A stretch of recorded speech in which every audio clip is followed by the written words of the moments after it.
আসসালাতু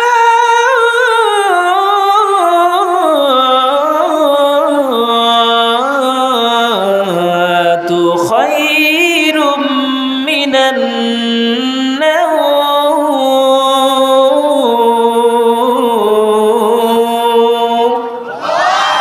ফজর হলো শোনরে আজান উঠো না শয্যা সারি মসজিদে চল দিনের কাজে ভুল দুনিয়াদারি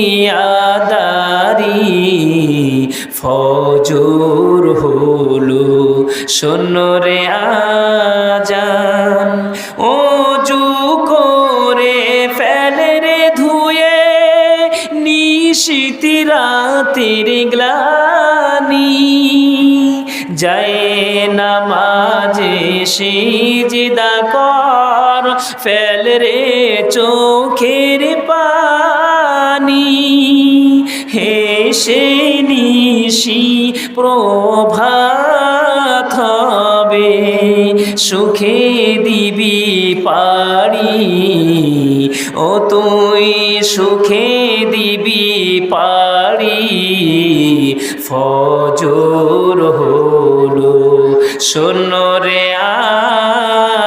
আজান জোরে বলেন মারহাবা। কোন নেতার পেছনে ছুটেছিলে? যেই নেতা ফজর পড়ে না, জোহর পড়ে না, আসর পড়ে না, মাগরিব নাই, ইশা নাই, নামাজ তার কাছে কিচ্ছু নাই, সেই ব্যক্তির পিছনে তুমি ছুটেছিলে। ইন্না কুন্না লাকুম তাবান, আমরা তোমার ইত্তেবা করেছিলাম, বাঁচাও। বাঁচাতে কি পারবে? কথা বলেন, পারবে? যেই ব্যক্তি ফজর পড়ে, ওয়া আমিলা সালিহা, নিজে ভালো কাজ করে এবং ভালো কাজের আঞ্জাম দেয়, যদি তার পিছনেই আপনি আমি ছুটি তাহলে কি হবে? মাইয়াশফা শাফাআতান হাসানাতাই ইয়াকুল্লাহু নাসিবুম মিনহা ওয়া মাইয়াশফা শাফাআতান সাইয়্যাতাই ইয়াকুল্লাহু কিফলুম মিনহা। জোরে জোরে বলেন আল্লাহু আকবার। আপনি কোন মানুষকে শাফাআত করেছেন, সুপারিশ করেছেন, মাইয়াশফা শাফাআতান, কোন মানুষকে আপনি সাপোর্ট করেছেন, ভালো কাজ যেই ব্যক্তি করবে সেই ব্যক্তির পক্ষে আপনি আপনার রায় প্রদান করেছেন। কিয়ামতের দিন যখন আপনার আমলনামা দেয়া হবে, আমলনামা যখন হাতে পাবেন, লক্ষ্য করে দেখবেন অসংখ্য গাছ লাগানোর সওয়াব, হজ করার সওয়াব, মানুষের উপকার করার সওয়াব, রাস্তাঘাট কালভার্ট এইগুলো করার সওয়াব, মানুষের উপকার করার সওয়াব। এইগুলো দেখার পর আপনি বলবেন আল্লাহর কাছে, মাবুদ, আমি আমার জীবনে গরিব মানুষ ছিলাম, জীবনে হজ করতে পারি নাই, কালভার্ট এমনিকে রাস্তাঘাট বিল্ডিং তৈরি করতে পারি নাই, আমি আমার জীবনে কোনো রাস্তা তৈরি করতে পারি নাই। আমার আমলনামার মধ্যে কোন ফেরেশতা এইগুলো লিখে দেখছে?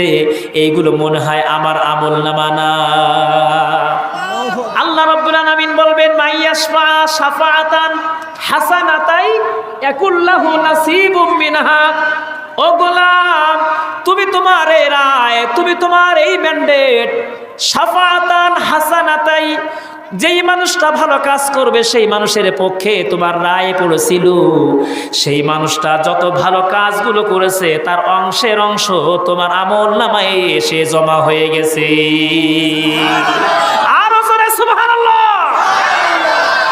ওয়া মাইয়াশফা শাফাআতান সাইয়্যাতান ইয়াকুল্লাহু কিফলুম মিনহা।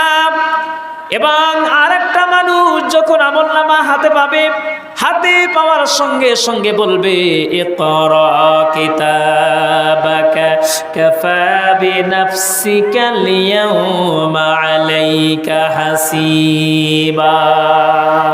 ইকরা, তুমি পড়ো, কিতাবাকা, তোমার আমলনামা, কাফা বিনাফসিকা আল-ইয়াওমা আলাইকা হাসিবা।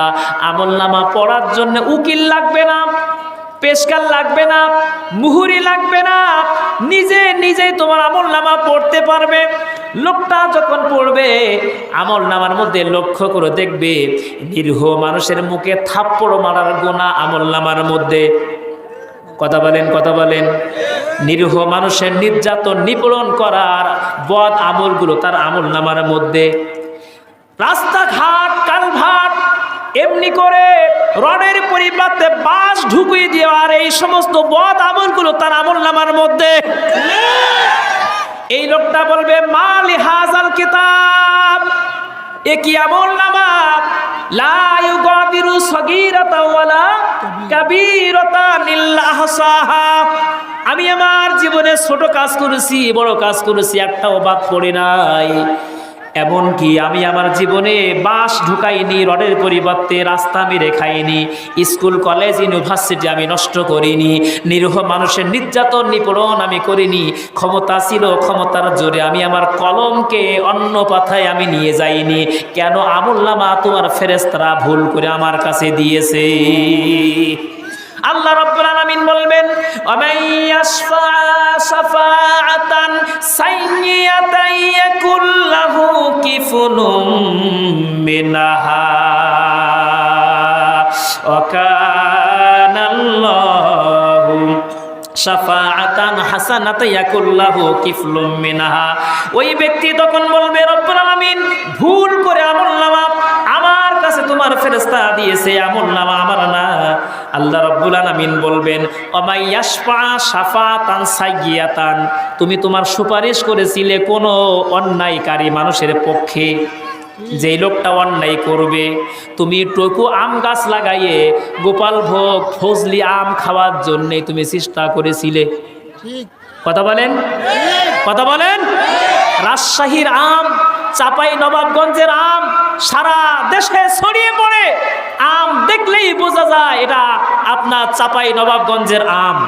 এখন তুমি লাগাইছো টকু আম, তুমি ফজলি আম আশা করলে কি হবে? কথা বলেন, হবে? হয়তো রাগ করতে পারেন, বানাই বানে বলছেন নাকি?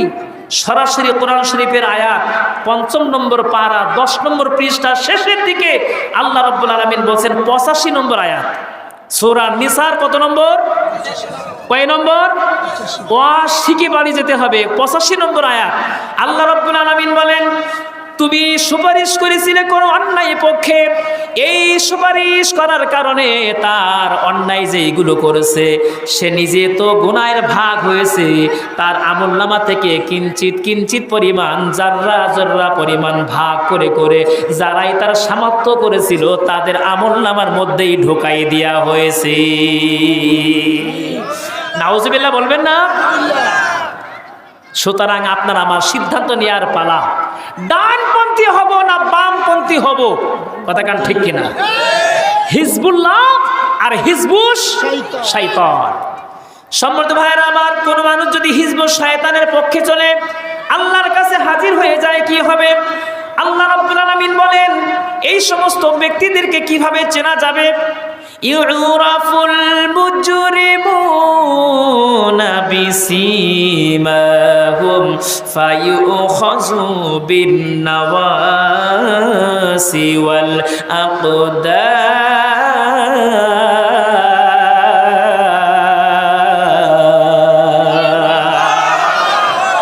ইউরাফু রাফা আরাফা, চিনা যাবে। মুজরিমুন, যেই সমস্ত নাফরমান ব্যক্তি যারা আল্লাহদ্রোহী ছিল, আল্লাহর আইনকে মানত না, সমাজে মানুক এটাও চেষ্টা করতো না, এই সমস্ত ব্যক্তিরা যখন কিয়ামতের দিন হাজির হয়ে যাবে, সীমাহুম, তাদের মাথার চুল ঝুঁটি ধরা হবে। ফেরেশতারা এক পাশে চিৎ করে সবাইয়ে মাথার ঝুঁটি ধরবে বস্তার মতো করে। আলুর বস্তা দুই পাশে বেশি করে বাঁধা হয় না? এ পাশে একজন আর এক পাশে আর একজন, এরকম করে ঝুল দিয়ে আপনার ওঠানো হয় ভ্যানে, ঝুল দিয়ে ওঠানো হয় ট্রাকে। যদিও ট্রাকে থাকে সেটা ঝুল দিয়ে ফেলাই দেওয়া হয় নিচে। কথা বলেন? ঠিক তেমনি আল্লাহ রাব্বুল আলামিন বলেন ফায়ুখাযু বিন-নাওয়াসি ওয়াল আকদাম। আল্লাহ রাব্বুল আলামিন আযাবের ফেরেশতারা দুই পাশে ধরবে, তাদের মাথা ঝুঁটি ধরবে, কেউ বা আকদাম, তাদের পা ধরবে, এরকম ধাক্কা দিয়ে তারপরে জাহান্নামের মধ্যে ফেলাই দিয়ে দেবে। জোরে বলেন নাউজুবিল্লাহ। আল্লাহ রাব্বুল আলামিন বলেন এই সমস্ত ব্যক্তিরা কিয়ামতের দিন যখন জাহান্নামের কাছে যাবে, জাহান্নামের টকবক করা আগুন শুনতে পাবে, ইদা উলকু ফিহা সামিউ লাহা শাহীকান ওয়া হিয়া তাফুর।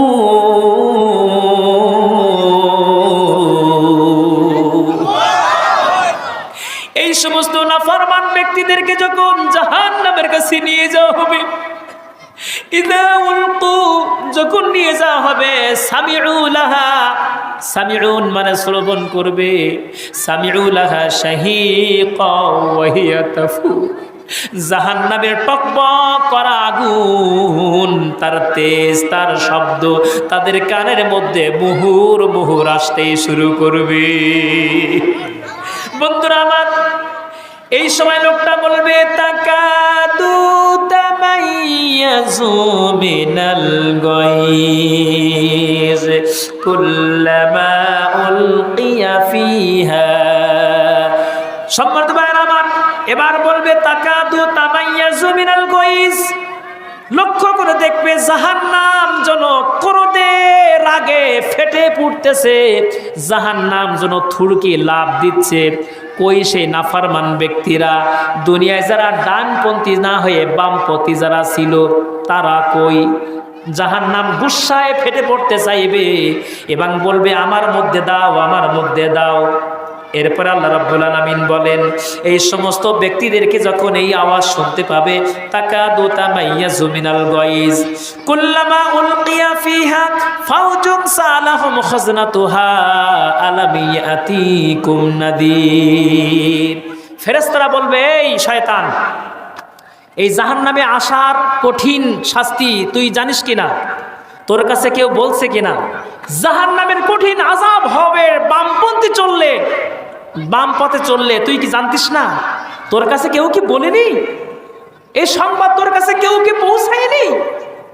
তখন এই ব্যক্তি বলবে ক্বালু বালা ক্বাদ জাআনা নাযীর ফাকাযযাবনা ওয়া কুল্লা মা নাযালাল্লাহু মিন শাইইন আনতুম ইল্লা ফি দালালিন কাবীর। ওই সময় বলবে হ্যাঁ, আমাদের কাছে জানিয়েছিল বাম পথে চললে এই জাহান্নামের আগুন ভোগ করা লাগবে, ডান পথে চললে শান্তির জান্নাত যাওয়া লাগবে। সবকিছু শুনেছিলাম, সবকিছু জেনেছিলাম, তারপরও অমান্য করেছিলাম।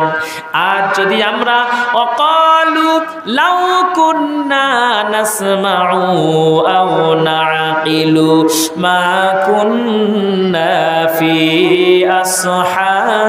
আসহাবিস সাঈর।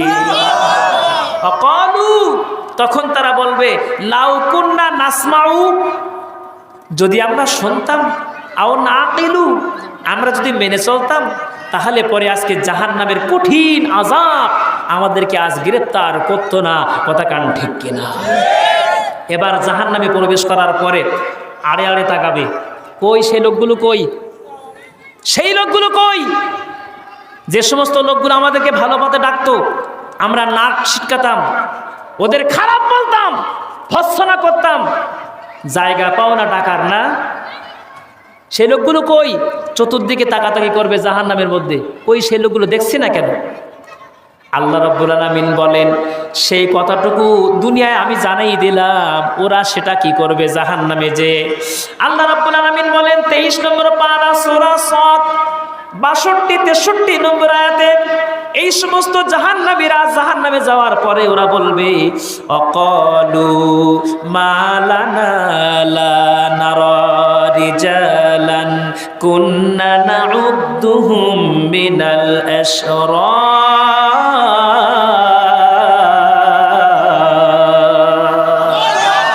তারা বলবে আমাদের কি হলো, কি হলো আমাদের? সেই সমস্ত লোকদেরকে দেখছি না কেন? কোথায় তারা? যাদেরকে দুনিয়া আমরা খারাপ বলতাম, নিকৃষ্ট মনে করতাম, তাদের দেখছি না কেন? কি হলো আমাদের? দেখতে পাচ্ছি না কেন? তবে কি আত্তা খাজনাহুম সাখরিয়ান আম যাগাত আনহুমুল আবসার, আমাদের চোখে কি ছানি পড়েছে নাকি? আমাদের চোখের কোনো ঝামেলা হলো নাকি? আমাদের চোখ দিয়ে তাদের খুঁজে পাচ্ছি না কেন? সেই সমস্ত লোকদেরকে যারা ভালো পথে মানুষকে ডাকতো, মনে হয় আমাদের চোখের কোনো সমস্যা হয়েছে, তারা এখানে পাচ্ছে না কেন? তারা পাবে কি করে? তারা আগের থেকে জান্নাতে চলে গেছে। কথা কান ঠিক কিনা? সম্মানিত ভাইরা আমার, এরপরে অনুসারী যারা নেতাদেরকে বলবে আল্লাহর কাছে, ও রব্বুল আলামিন তুমি কি করো?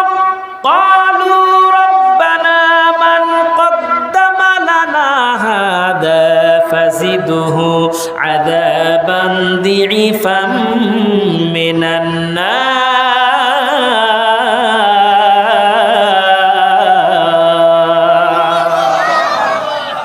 তখন বলবে আল্লাহ, এই সমস্ত শয়তানদের কথা শুনে আমরা ক্ষতিগ্রস্ত হয়ে গেছি, এখন আমাদের আযাব দেবা, এদের আযাব দেবা, সমান সমান আযাব আমরা চাই না।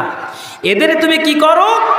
এদেরকে তুমি আযাবান দিইফাম মিনান নার, এদেরকে ডবল আযাব এদেরকে দাও, যেন আযাবের তীব্রতা ওরা সঠিকভাবে বুঝতে পারে। জোরে বলেন নাউজুবিল্লাহ। আমাদের দাও সিঙ্গেল, আর এদের দাও কি? আরো জোরে বলেন। ডবল আযাব দাবি করবে কর্মীরা নেতাদেরকে, ডবল আযাব দাও এদের, এদের জন্য আজকে জাহান্নামে আসছি। সম্মানিত ভাইরা আমার, সেই পরকাল সবাইকে ওটা লাগবে কিনা? সবাইকে ওটা লাগবে কিনা? এখন পরকাল বড় কঠিন জায়গা, এই পরকাল বড় কঠিন জায়গা। দুনিয়ায় যদি আল্লাহকে বাদ দিয়ে অন্য কারোর যদি মাথা সামনে নত করা হয়, বাঁচার উপায় আছে? বাঁচার উপায় আছে ভাই? সম্মানিত ভাইরা আমার, একটুখানি একটা ঘটনা দিকে চলে যাই। সূরা আন-নামল, সূরা আন-নামল আপনার 19 নম্বর পারা।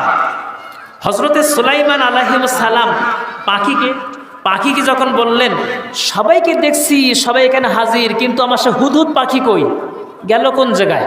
খুঁজে পাচ্ছি না কেন? কোথায় গেল পাখি? একজন বাদশা যিনি হন, তার অধীনস্থ যারা আছে তাদের খোঁজখবর নেওয়ার দরকার আছে কিনা নাই? কথা বলেন, আছে কিনা নাই? কিন্তু তাদের সেরকম সৎ হওয়ার প্রয়োজন আছে না কিনা? যেমন হযরতে ওমর রাদিয়াল্লাহু আনহু খুতবা দেওয়ার জন্য রেডি হয়ে গেছেন। একজন মুসল্লি বলছেন, হুজুর খুতবা দিবেন ঠিক আছে, একটা কথা জানতে চাই, আপনি পাঞ্জাবি তৈরি করেছেন, আমরাও পাঞ্জাবি তৈরি করেছি বাইতুল মালের এই পাঞ্জাবি সিট থেকে। আপনার পাঞ্জাবি লম্বা জুব্বা হয়ে গেছে, আমাদের পাঞ্জাবি কলিদার ছোট হয়ে গেছে, কারণটা কি? আপনি নিজে এই বাইতুল মাল থেকে সম্পদ কি বেশি করে নিয়েছেন? হযরত ওমর কিচ্ছু বলেন না, চুপ করে দাঁড়িয়ে গেলেন।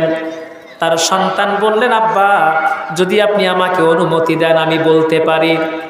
এবার ছেলে বললেন, আব্দুল্লাহ ও মুসল্লি, আল্লাহ নবীর সাহাবী, বাইতুল মাল থেকে আপনি যেমন জামার একটা পিস পেয়েছেন, আমিও তেমন একটা পিস পেয়েছি, আমার আব্বাও তেমন একটা পিস পেয়েছেন। আমার আব্বা বাদশাহ বলে, খলিফা বলে বেশি করে জামার পিস নেবে, এটা কশ্চিনকালে হতে পারে না। বন্ধুরা আমার, এই কথা যখন বললেন, বলার সাথে সাথে সেই মুসল্লি মাথা নিচু করলেন আর বললেন, এটাই যদি হয় তাহলে খলিফার দায়িত্ব তার পালন করা হচ্ছে। ধুলির আসনে বসে ওমরের রাজ্য শাসন চলতো। বন্ধু খলিফা ওমরের শাসনে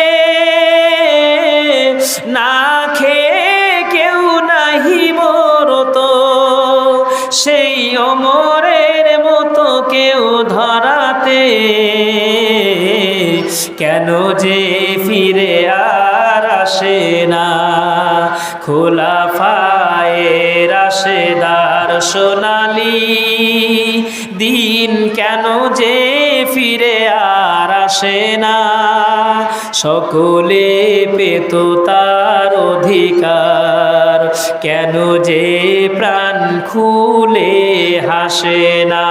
জোরে জোরে বলেন মারহাবা। হযরত উমর এই কথা বললেন। আর যে আয়াত আমি তেলাওয়াত করতেছি সূরা নামল 20 নম্বর আয়াত, ওয়া তাফাক্কাদাত তাইর।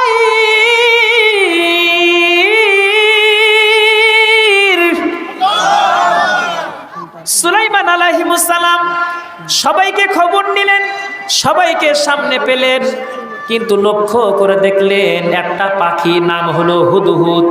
যেই পাখিটার একটা মহান গুণ হলো যেইখানে পানির প্রয়োজন পানি কোথায় পাওয়া যাচ্ছে না, হুদহুদ পাখি যদি মাটির উপরে ঠোঁটখানা লাগাই দেয় তাহলে হুদহুদ পাখি বলতে পারে এইখান থেকে 30 ফুট কিংবা 60 ফুট নিচে পানি আছে। যেই বলবে বলার সঙ্গে সঙ্গে জিন মাটি খুঁড়ে পানি বের করে উজু এবং গোসলের ব্যবস্থা কানা হয়ে যাবে। মালিয়ালা মালিয়ালা কি হলো? আরাল হুদহুদ। সবাইকে দেখছি, আমি তাকে দেখছি না কেন? কোথায় গেল সে? আমকানা মিনাল গায়বিন, সে কি অনুপস্থিত? সে কি হাজির নাই? ও ভাইরা আমার, যারা বসছেন আপনি দূরে, ওই জায়গা আপনার জন্য সাক্ষী। একটু সামনে এগিয়ে আসবেন, আর একটা জায়গা সাক্ষী আপনার হবে। কিয়ামতের দিন ফাত্তা খিজুহু ওয়াকিলা, দুই পাশে দুই উকিল হয়ে আপনার এই জায়গা উকালতি করবে আপনার জন্যে। একটু সামনে এগিয়ে আসেন। কত রাত বৃষ্টিতে আমরা ভিজি, কত কষ্ট আমরা করি, একটুখানি কোরআনের জন্যে স্যাক্রিফাইস আমরা করব। হতে পারে এই রাতটুকু আপনার আমার জন্যে নাজাতের ওসিলা হয়ে যেতে পারে। কথা কান ঠিক কিনা?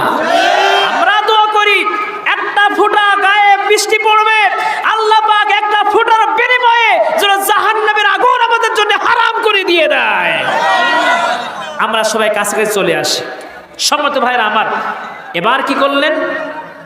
সুলাইমান আলাইহিস সালাম বললেন আমকানা মিনাল গায়বিন, সে কি নাই? গেল কোন জায়গায়? এবার সুলাইমান আলাইহিস সালাম খুব রাগান্বিত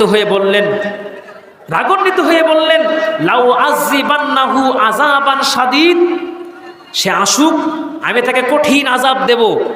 আউলা আযবাহান্নাহু, আমি তাকে জবাই করে ফেলবো। কিন্তু যদি আউলা ইয়াতিয়ান্নি বিসুলতানিম মুবিন, কোন সঠিক কথা যদি সে আমার কাছে বলতে পারে, হুজুর আমি এই কারণে আমি আসতে পারিনি, দেরি হয়ে গেছে, আমি তাকে বেকসুর খালাস দিয়ে দেব। জোরে জোরে বলেন সুবহানাল্লাহ। এই আয়াত থেকে তাহলে বোঝা গেল অন্যায় করলে শাস্তি তার পাওয়া লাগবে।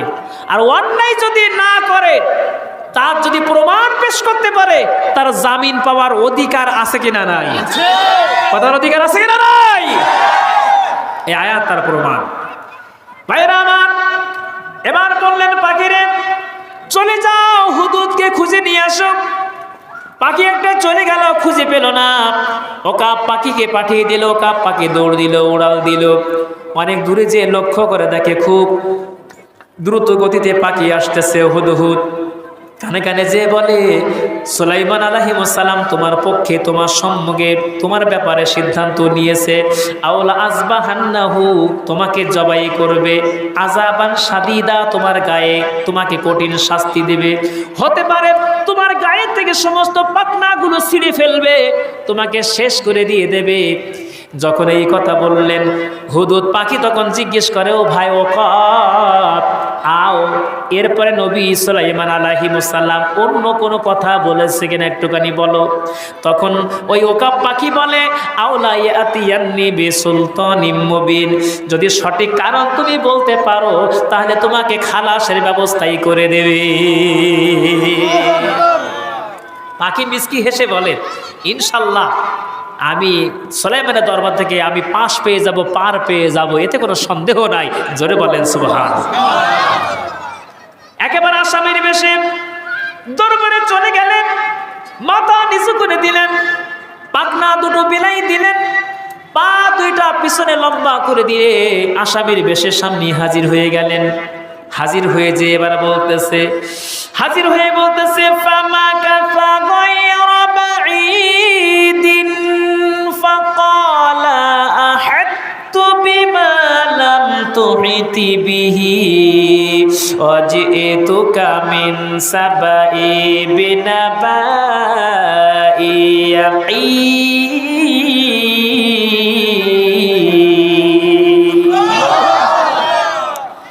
সামনে যেয়ে প্রথমে বলছে আপনি এত রাগ করছেন কেন? এত রাগ কেন করছেন? আমি যেই বিষয়ে জানি সেই বিষয়ের খবর আপনার কাছে নেই। সুবহানাল্লাহ বলবেন না? আপনার উপরে, আপনি এক বাচ্চার উপরে রাগ করে আছেন, সেই বাচ্চা যখন অবস্থা আপনার সামনে চলে আসলো, আসার পরে আপনার মুখের ভাব দেখে বলছে, আব্বা রাগ করছেন কেন? আব্বা এত রাগ কেন করছেন? আমি যে খবর রাখি সেই খবর আপনি রাখেন না। এরকম যদি সন্তান বলে, ওই পিতার, ওই গার্জিয়ানের তার মাইন্ড, তার মন অন্যদিকে ঘুরে যাবে না? পাখি বলে কি? পাখি বলে কি? আমি যে খবর রাখি না সেই খবর পাখি রাখে? আশ্চর্য ব্যাপার। বলো কি খবর তোমার কাছে? এবার পাখি বলেন, ইন্নী ওয়াজাদতু মুরআতান তামলিকুহুম ওয়া উতিয়াত মিন কুল্লি শাইইন ওয়া লাহা আরশুন আযীম।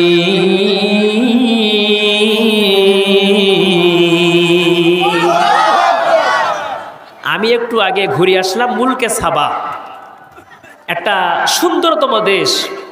ওয়াউতিয়াত মিন কুল্লি শাই, সেইখানে পেঁয়াজের দাম খুব বেশি না, তেলের দাম খুব বেশি না, মানুষ খেতে পারবে না এমনটা না, শান্তি আর শান্তি। কিলান সালামান সালামা, সুন্দরতম দেশ। সেই দেশে আমি গেলাম, যাওয়ার পরে দেখলাম কোনো তাদের ডিস্টার্ব নেই, কোনো সমস্যা নেই, সুন্দরতম একটা দেশ।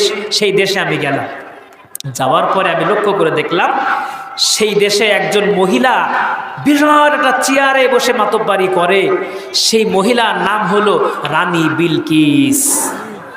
রানী বিলকিস সারাহিল তার পিতার নাম। সেই মেয়ে সুন্দর করে রাজত্ব করে, দেশ চালায়। আচ্ছা, মহিলা দেশ চালায়? বলে হ্যাঁ, মহিলাদের দেশ চালায়, মহিলা রাজত্ব করে। তাহলে আয়াত থেকে বোঝা গেল এর আগেও মহিলারা মাতব্বারি করেছে। কথা কান ঠিক কিনা? কিন্তু সব জায়গায় মহিলাদের কথা যদি শোনা হয়, কিছু কিছু সময় বেলাইন অবস্থা হয় কিনা? কথা বলেন। বাদশাহ হারুনুর রশিদের কাছে এক মাছ বিক্রেতা মাছ বিক্রি করলো। বিক্রি করার পরে স্ত্রী ঘরের ভিতর থেকে সব দেখলো জানলা ফাঁক দিয়ে বলছে যে 200 টাকা মাছ, 100 টাকা দাম না, তুমি 200 টাকা নিলে কির জন্যে? এখন কি করব? তুমি ওই জেলেকে ডাকো, জেলেকে ডাকার পরে এই মাছটা ফেরাই দাও, এত টাকা দিয়ে মাছ নেওয়া যাবে না। এখন বলছে যে আমি তাকে মাছটা ফেরাই দেব। কেমন করে ফেরাই দেব? আমি তাকে কি বলে ফেরাই দেব? আমি তো কিনেছি তার কাছ থেকে। বলছি বুদ্ধি আমার কাছ থেকে নাও, আমার কাছ থেকে বুদ্ধি নাও। কি বুদ্ধি? বুদ্ধি হলো এই, যখন চলে আসবে মাছটা, ওই যখন চলে আসবে, আসার পরে বলবে, এই জেলে, তুমি যে মাছ বিক্রি করেছো আমার কাছে, এই মাছটা কি মেয়ে মাছ না ছেলে মাছ? কি যদি বলে মেয়ে মাছ, তুমি বলবা যে আমি মেয়ে মাছ নেবো না, আমার ছেলে মাছ দরকার। আর যদি বলে ছেলে মাছ, বলবো ছেলে না, আমি মেয়ে মাছ নেব। কি সুন্দর যুক্তি না? এখন বাদশাহ এই আওয়াজ নিয়ে শুনে, এই যুক্তি নিয়ে শুনে তাকে ডাকলো। যখন ডাকছে তখন চিন্তা করলো যে আমাকে ডাকছে, নিশ্চয়ই এর মধ্যে কোনো ফোন দিয়েছে, পিছনে মহিলা দেখতেছি, কোনো ঘটনা ঘটছে। সাথে সাথে যখন চলে আসলো, আসার পরে বলল, এই ছেলে, মাছ তো বিক্রি করছো আমার কাছে, তোমার মাছ কি মেয়ে না ছেলে? এখনো লাইন বুঝতে পেরে বলছে, জাহাপানা, আমারে মাছ ছেলেও না, আমার মাছ মেয়েও না, আমার মাছ হল হিজলে। বাদশাহ তার এই প্রতিভা দেখে, তার এই যুক্তি দেখে আরো 500 টাকা গাড়ির থেকে বের করে তার হাতের মধ্যে দিয়ে গেল। যাও, তুমি চলে যাও, তোমার প্রতিভায় তুমি জিতে গেছো। জোরে বলে সুবহানাল্লাহ। জিবি কামড় খেয়ে স্ত্রী বলছে, সর্বনাশ, আগে গেলে 200 টাকার উপর দিয়ে গেলেই ভালো হতো, এখন তো ডেকে আরো বেশি 500 টাকা বেশি গেল। কথা কান ঠিক কিনা? রানী বিলকিস দেশ চালায়। পাখি এবার বলে, আমি লক্ষ্য করে দেখলাম, ইন্নী ওয়াজাদতু মুরআতান তামলিকুহুম ওয়া উতিয়াত মিন কুল্লি শাইইন ওয়া লাহা আরশুন আযীম।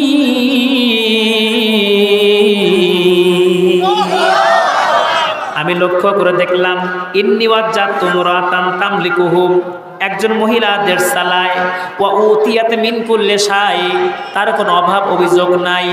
আর লক্ষ্য করে দেখলাম, ওয়ালাহা আরশুন আযীম, একটা বড় চেয়ার, এমন বড় চেয়ার, চেয়ারটা লম্বা হল 80 হাত।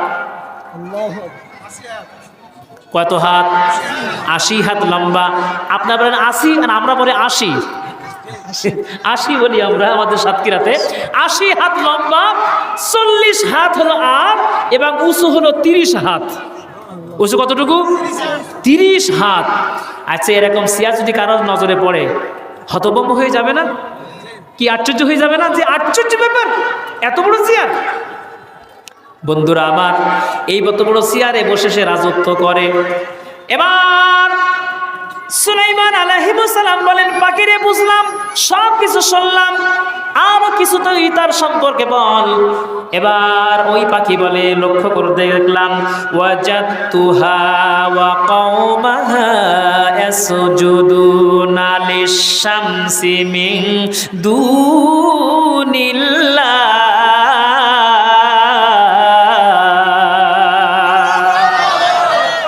আমি আরো লক্ষ্য করলাম, ওয়াজাতুহা সে নিজে, ওয়া কওমাহা এবং তার কওম, তার জাতি,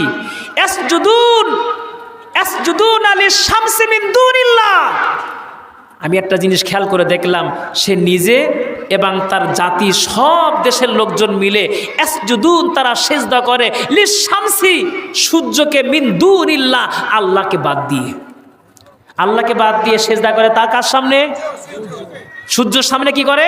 মাথা নত করে। যেই সূর্য ওঠে মাথা নত করে, যদা যদা হি ধর্মস্য ভগবতী ভারত অভ্যুত্থানম ধর্মস্য যুজাংসাম হাম, যা মনে চাই তাই বলে।